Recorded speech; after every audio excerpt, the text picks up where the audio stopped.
Bonjour à tous et bienvenue au potager pour cette nouvelle émission. Nous sommes début octobre. Et en ce début d'automne, c'est plutôt une période de transition. Les premières gelées vont arriver la nuit, en tout cas pour nous dans l'est de la France. Certaines cultures vont disparaître, on va pouvoir semer à nouveau et continuer quand même quelques récoltes comme les framboisiers. Ça tombe bien, il y a un dicton qui dit « Octobre en gelée, chenille trépassée ». Ça veut dire que évidemment, côté insectes, maladies, on aura un petit peu moins de dégâts, si ce n'est la fin des tomates et puis d'autres choses comme ça. Mais le froid va progressivement arriver, en tout cas l'automne et l'hiver, on l'espère, et donc ça va changer au potager. Au sommaire de cette émission, on va faire un gros plan sur la plantation des poireaux. On va découvrir le citron caviar. En ce moment, on va parler du compostage de surface. Nous allons consommer les bêtes.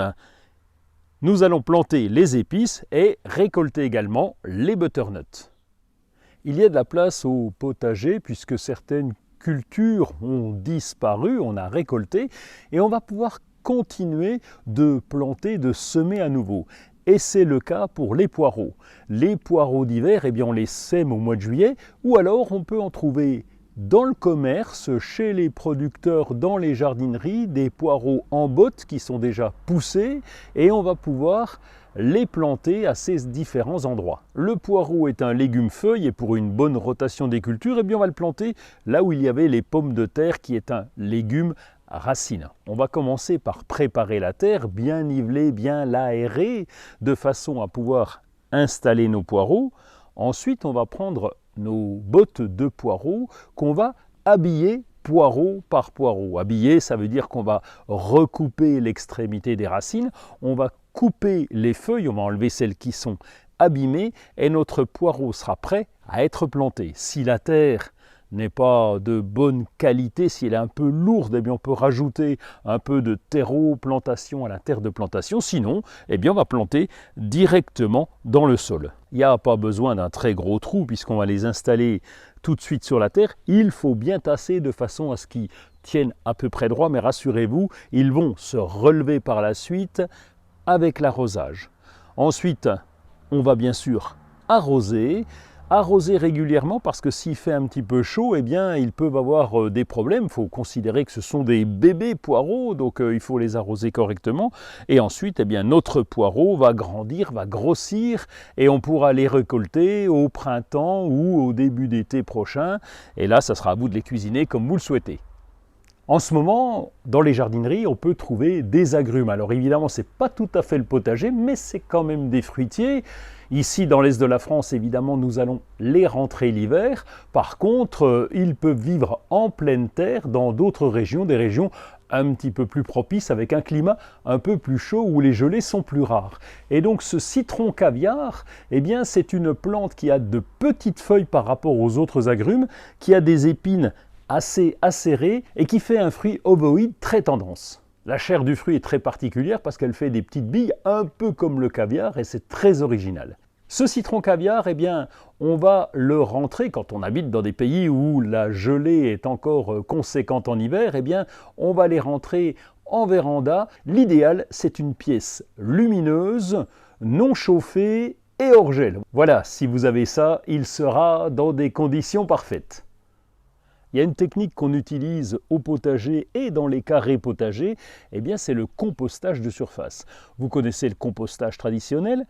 Le compostage de surface, c'est d'utiliser les feuilles, les tiges des légumes qu'on va récolter, de la plante qu'on va récolter, qui sont relativement saines, en tout cas ces parties, et qu'on va installer sur le sol directement. C'est le même principe qu'en forêt où les feuilles tombent, les branches tombent, et ça contribue à nourrir le sol. Et nous, ça nous évite d'emmener ces déchets à la déchetterie. On va donc utiliser les courges, par exemple, après la récolte. On va bien couper en morceaux de façon à ce que ça reste plat sur le sol. Ces déchets verts vont se décomposer, ça contribue à nourrir le sol et au printemps, ces déchets seront incorporés directement. Les avantages, c'est que vous n'allez plus à la déchetterie, vous nourrissez le sol et vous avez un sol couvert, ce qui est très important.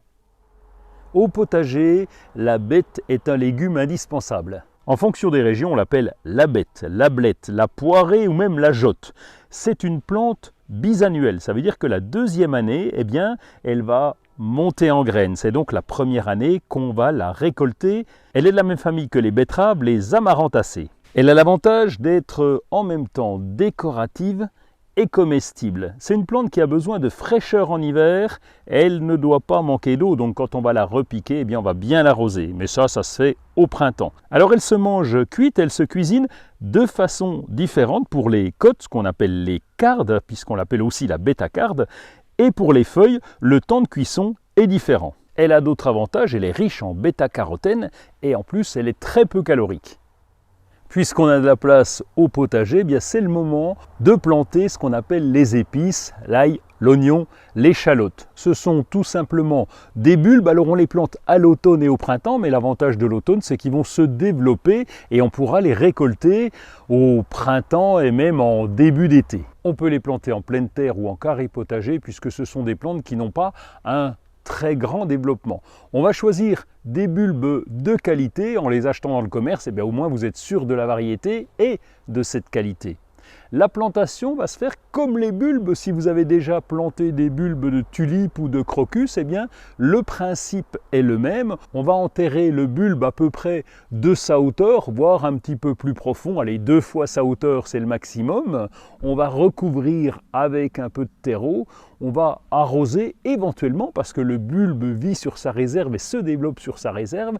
Et on va les voir progresser tranquillement jusqu'à la récolte, bien sûr.